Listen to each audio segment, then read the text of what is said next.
দেখবেন এবারে যারা ভোটার এজেন্ট হিসেবে নিয়োগ পাবেন প্রত্যেকের তালিকা আমাদের ওয়েবসাইটে থাকবে। ভোট শেষ হয়ে গেলে রেজাল্ট হওয়ার পরও আপনাদের বিরুদ্ধে অর্থাৎ যারা অপকর্ম করবে আপনাদের বলতে যারা নির্বাচনী এজেন্ট হিসেবে বা নির্বাচনী ভোট কেন্দ্রে তাদের বিরুদ্ধে রেজাল্ট হয়ে যাবে, কিন্তু আপনি ওই তালিকা থেকে বেরোতে পারবেন না। আমাদের কঠোর মনিটরিং এবং আইনানুগ ব্যবস্থা থাকবে যদি আপনার কারণে কোনো কারণে ভোটের পরিবেশ নষ্ট হয়, কারণ আমাদের সিসি ক্যামেরা, বডিওন ক্যামেরা, গোয়েন্দা সংস্থা এবং বিভিন্ন দিক থেকে আমাদের তথ্য থাকবে।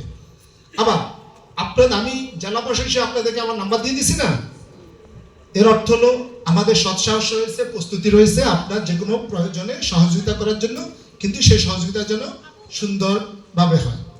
আপনি একজনকে নাক দিয়ে সেটা থেকে বাঁচার জন্য আমাকে কল দিয়ে বলবেন স্যার ওই জায়গায় গন্ডগোল হচ্ছে, সেটা না করার জন্য, সেটা অন্তত করবেন না।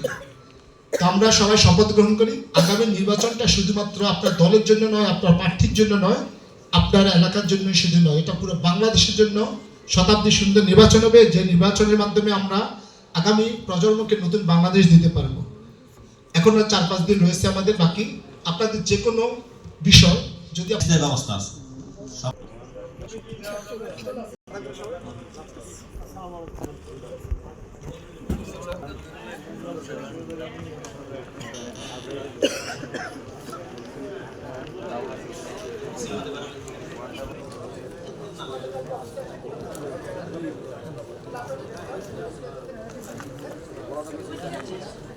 এই নির্বাচন এলাকা